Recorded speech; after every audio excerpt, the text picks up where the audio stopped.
Hey guys, a little bit of a delicate topic here. So we want to just start by clarifying a couple of things. One is that we think Japan's an incredibly cool place, and as you guys know, we've made hundreds and hundreds of videos showing lots and lots of cool things about Japan, and we're going to continue to do that because there's still lots of cool things about Japan that we haven't showed you yet. So we just want to clarify that first, and also the fact that we can choose where we live, and we choose to live in Japan because we think Japan is the best place to live for us. So not for everybody, some people would prefer to live other places, but we prefer Japan, we prefer to live here because it's the best place for us and because we love it. So we just want to clarify that first, and then we want to move on to the topic, and the topic is the cool Japan phenomenon. And the reason that we want to talk about this is because we think that if people are interested in Japan or come to Japan, that sooner or later they're going to encounter the cool Japan brand, the cool Japan theme, and so we think we should cover it because we try to cover all topics about Japan. Also because we think that it's an important insight for foreigners into Japan society and the Japan way of thinking. So there's a lot of different facets to this. So where to start? We'll start by looking at what we see now. So what you'll see now, if you spend time in Japan and you watch a bit of Japanese TV, what you'll see is there's one program on every week on one TV station. Every week has a program called Cool Japan, but there's also a lot of other shows on TV that use exactly the same format and actually call it the same thing. So quite often you'll see a TV show that will be talking about something else, and then all of a sudden they'll have Cool Japan will come up on the screen, and they'll have a Cool Japan segment. And what that's about, and what that show called Cool Japan is about, is that they have foreigners on the show, and they talk about what the foreigners bring up the topics and say what they think is cool about Japan. Now we've showed you before on some other videos that some of our videos from this channel have been used on Japanese TV, and we showed you there was one Japanese TV program did a story on kotatsu, and it was exactly this format. They had some foreigners on there, and the foreigners said, yeah, kotatsu are really cool, kotatsu are really cool. And then they showed our video from our channel that you can still see, it's still here, where we did a story about kotatsu, and aren't kotatsu wonderful?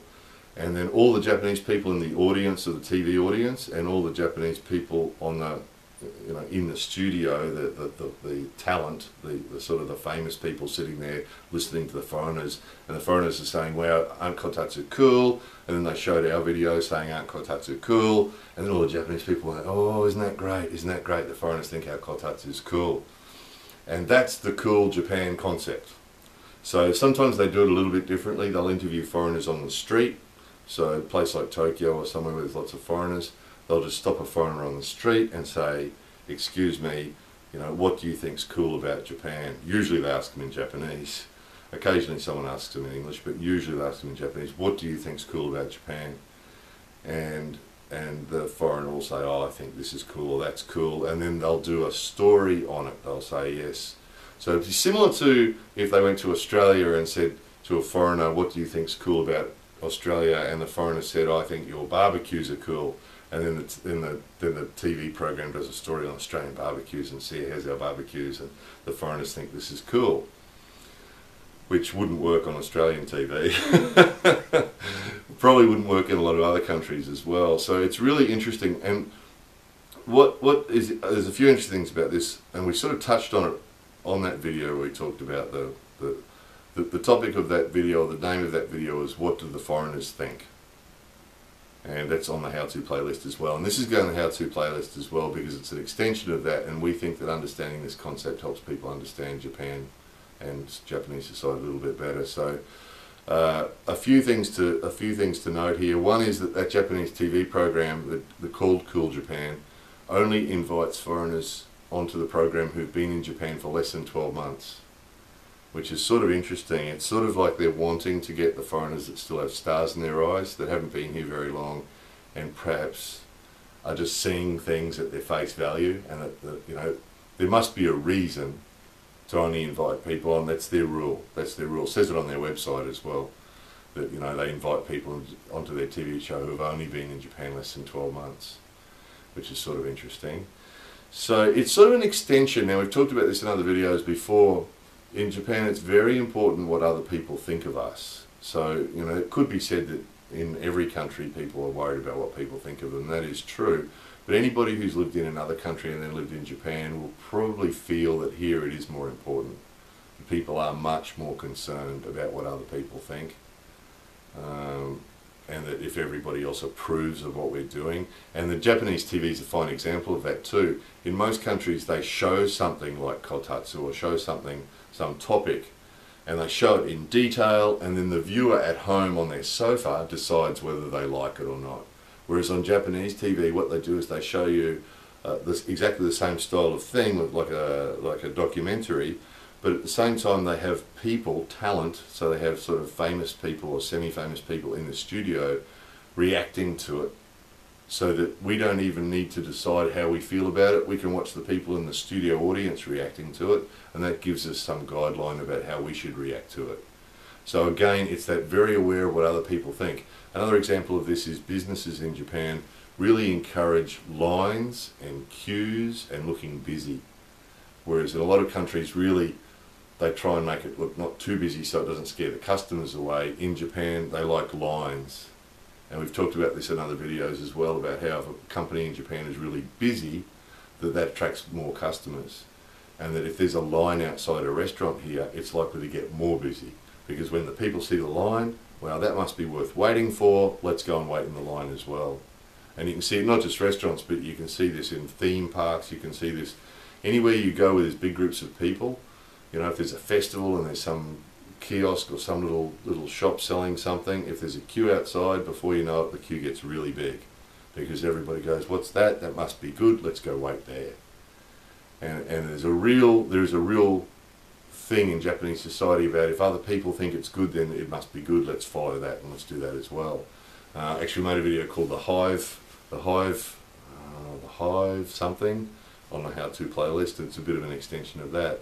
So this Cool Japan thing is part of that, but where it started might have been even as far back as the 90s. It was quite some time ago. The Japanese government started the Cool Japan project as a plan to attract foreigners to Japan, which, if there's any criticisms in this video, it's more of an observation of how little the Japanese government and how little big companies in Japan understand foreigners. Because the Japanese government thought that if they did videos with foreigners saying how cool Japan was, that would attract more foreigners to Japan. Because they assumed that, like Japanese people, if Japanese people hear other Japanese people saying something's good, they're more likely to go with it. Whereas I think you guys would agree that outside Japan, if you show somebody something that is good, they'll decide themselves that they like it. So, if, you know, our videos are proof of this. We don't normally have to judge whether something's good or bad in our videos. We just show it, and everybody says, well, you know, most of our videos are about really cool stuff, and people go, well, it's really cool, I'd love to come to Japan. We don't have to say it's cool. We just show it. And I think that's the difference. And the Japanese government misunderstood and thought that they needed to get foreigners to say. So it's more about, rather than showing foreigners, you know, amazing footage of Japan, they show foreigners, foreigners being interviewed, talking about how cool Japan is. So from the foreigner's point of view, it's failed. I'd be willing to guess most people who've never been to Japan may have never even seen that promotion, and it's been going on for 20 years or something. And most foreigners who've never been here would never have seen it, because it just sort of doesn't appeal. It doesn't work with foreigners. It doesn't work on foreigners at all, really. Because we don't want to see other foreigners talking about Japan. We want to see Japan, right? And our channel's proof of that. You know, we've had 50 million views on our channel because we just show Japan. You know, you don't want to see, you guys don't want to see interviews of people on the street talking about it, do you? You want to see it.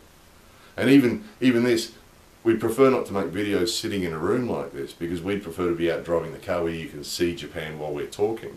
But this was an important topic, and people do complain about the sound in the car. That's why we've made it in here. So, interestingly, the Cool Japan concept as far as attracting foreigners to Japan has really failed, and I don't think there's any debate about that. You know, the videos that they made and the promotions that they made based on that Cool Japan thing haven't really worked. But what they have done is Japanese people love it. And that's why the TV stations have picked up on it and are running with it. And, you know, every week we can see example of this on Japanese TV where they do exactly the same format. They either get, you know, three foreigners, and usually from different countries. So they'll have a Brazilian and an English guy and a German person, and they'll have three, or they might have 20. There's one show that'll have 20 foreigners from different countries. And everybody has to be able to speak Japanese to a pretty good level. And they all have a big discussion in Japanese about the great things about Japan. And it's sort of a bit embarrassing to watch, because it would be similar to if we said to you, hey, tell us what's cool about our channel. You know, it's a bit, or if you met somebody at a party somewhere and they said, hi, how do you like me so far? You know, it's a little bit like that, which to Japanese people seems quite okay, but to most foreigners, I think, see that and just cringe, you know, because it's a bit embarrassing. Who cares what the foreigners think, you know?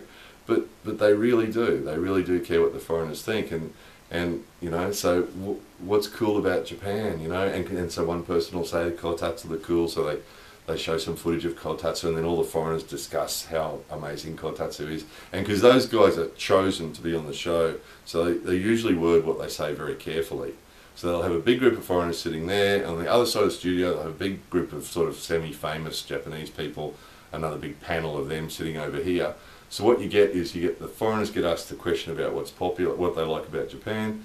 They bring up the topic, kotatsu or vending machines or convenience stores or any of the hundreds of wonderfully cool things about Japan they bring up, and then the Japanese people react to that, and the studio audience reacts. They go, oh, isn't that great? Isn't that great that they think the kotatsu are cool? Isn't that great? And it makes them feel, you know, better about themselves, which is an interesting observation. It's sort of, I mean, it's the same in any country, I think. If you go to someone's country and tell them that you think their country's cool, they'll like it, won't they? But it's at another level in Japan, and people who've been here will know this. If you say to a Japanese person, I love Japan, it's a wonderful place, they take it really personally. Oh, thank you very much, thank you very much. Whereas, you know, I think most countries, people would like it if you tell them you like their country, but they don't care that much. You know, whether you like it or not, they don't really care that much, do they? You know, it's sort of a bit, well, you know, that's great. Yeah, most countries, I think they'd probably say, yeah, of course, it's a cool place. Of course our country's cool. We don't need to ask, do we? You know, we'll ask out of manners, so how do you like our country so far? You like it? Oh, that's great. Would be the normal reaction, wouldn't it? But in these TV shows, they go overboard. Can't imagine a TV show in Australia or America or most of Europe where they have a panel of foreigners come on and tell you what's cool about your country because you asked them to. You know, Palin, just imagine in your country, on your television, you know, getting a panel of foreigners to come in and sit there and tell you what's cool about your country. I can't imagine it working in most countries. People just wouldn't watch it. They wouldn't be interested, would they? They don't care. You know, in most countries, not care enough to make TV shows about it every week, you know. So that's interesting, isn't it? That, you know, that it's that important. And I think it's an interesting thing that, first of all, that Japanese people really, you know, think it's that important what foreigners think of them. The other thing is that it's interesting to watch, you know, how little the Japanese government and how little these TV programs really understand foreigners. You know, they really don't. They really don't. The other interesting thing is that in all these shows, it's very, very, very rare to ever have a topic that isn't cool or isn't positive. That isn't positive, and that's an interesting thing as well. You know, that out of all these hundreds and hundreds of hours a year of asking the foreigners on TV how cool Japan is, they never talk about anything that might not be all positive and happy or wonderful. Which is sort of fair enough in some ways, but you know, obviously there'd be a lot to gain. And we mentioned on another video about how there'd been a big meeting, a big conference in Tokyo a while ago, And the topic of the conference was how to help foreigners assimilate in Japan. So the foreigners who actually live in Japan, not just visit, but the foreigners actually live here, and how to help the foreigners assimilate into Japanese society. So how to help the foreigners become a part of Japanese society better than we are now. And they had a big conference in Tokyo with lots of people came, and everybody had a big discussion about this, and no foreigners were invited. And it's a little bit like that. It's a little bit like that, inviting these panels, these big groups of foreigners onto Japanese TV and asking them, tell us what's cool about Japan. Only. You know, don't bring up anything else. And I'm sure these guys have been schooled pretty well first and chosen to be, because they know that everything's going to be spoken of in flowering terms and that sort of stuff, and there's never any sort of, well, actually we get a lot of discrimination here, it is quite difficult being a foreigner in Japan because there's a lot of discrimination. I can't rent an apartment, or I can't do this, or there's never any discussion about any of that sort of stuff. And particularly in light of the fact that Japan wants more tourists and wants more people to come here and live, and on the surface that's what they talk about, but there's no discussion about anything like that. What it's actually really like being a foreigner here. That's probably why they, on that particular show, they always try and keep foreigners that have only been here less than a year, because most of them haven't yet encountered the biggest difficulties about living here yet, and because they don't want to talk about that, So interesting, isn't it, on a number of levels? So the reason that we put this on the how-to playlist is that it illustrates a whole heap of things about Japanese society and Japanese thinking and so on. But what we hope it illustrates really clearly is that saying positive things or saying things you like about Japan is a really, really good idea, and it's a really popular thing to do. So, if someone asks you what do you think of Japan, or how you're enjoying Japan, if you come here for a holiday or you're here for any period of time, that saying the things that you like about Japan is a really, really good thing to do.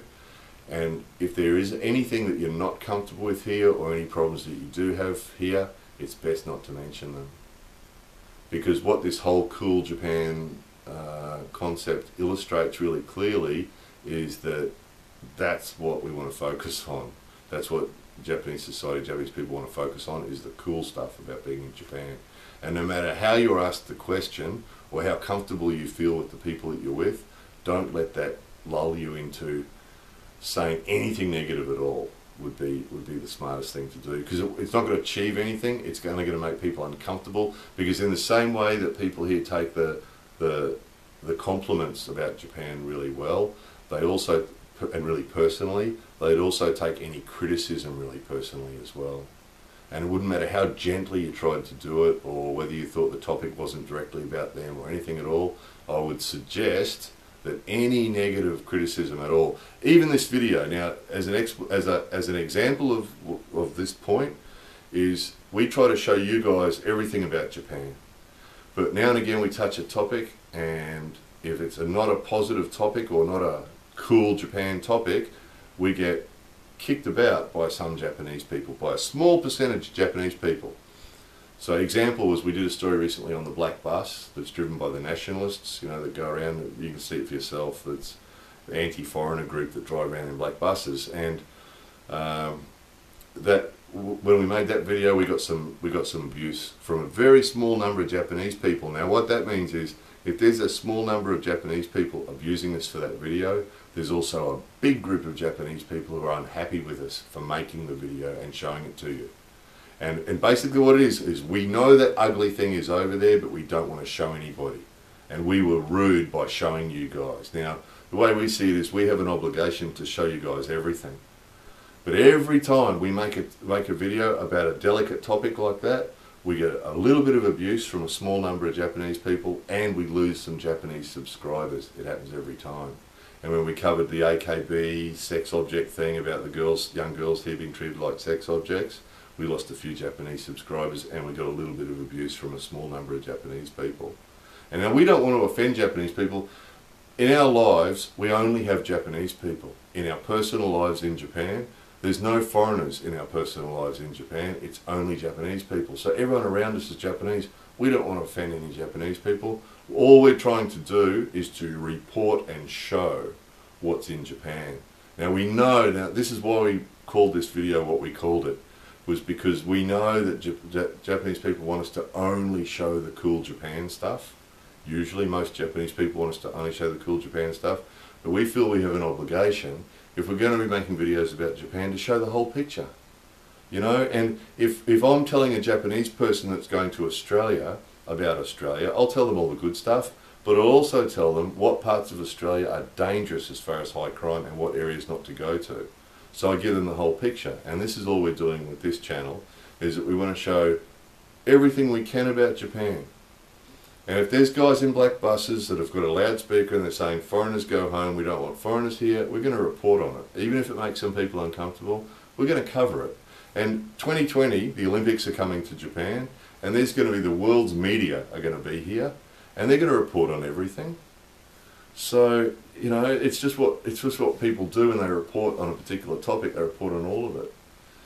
So, you know, when we touch these difficult subjects, every time, you know, we touch the whale topic, we touch the dolphin topic, and every time we lose a bunch of Japanese subscribers, and we get a small number that get angry and leave negative comments. Now, the reason that I'm talking about this is a lesson to people who come here for a visit. Now, these videos are about Japan, but they're made for foreigners. That's why they're made in English. They're made for people, for foreigners, to understand more about Japan and look at more that are interested in Japan. They're not made for Japanese people, and that's the difference. So it means if you come to Japan, or you're in Japan, and you're talking to Japanese people, you can't get away with saying what we're saying here on this channel. You just can't get away with it. They won't like it, they will be uncomfortable. We lose subscribers, we get a few negative comments. If you do it in real life here, there'll be a price to pay as well. You know, people won't want to spend time. If you say anything negative about Japan at all, it's going to make them uncomfortable. And if you happen to pick the wrong topic, or you say something that's a little bit too much for them, they might not want to see you again. It's just not worth it. And I think you guys would understand, I mean, you know, if a foreigner came to your country and said something critical or something negative about your country, you might not like it either. But I think in Japan it's even more so. You know, they just want the cool Japan topic. So that's what this video is on the how-to playlist. We strongly recommend, there's no benefit in saying anything else. You're really better off just say the positive, because you know from our channel, there's a million positive things you can say about Japan. You know, the vending machines, the convenience stores, everyone's polite, everybody's kind, there's no crime, it's so immaculately clean. Let's talk about those topics. And let's just leave anything else that you've noticed, if you've had any discrimination or any sort of negative experience at all, just let's leave it alone, you know. So anyway, we hope that this video's helped some people and been a little bit of insight into some Japanese stuff, and has helped other people avoiding possible dramas when they come here too. So, and for those Japanese subscribers, please don't trust Google Translate. It doesn't work. More videos coming soon.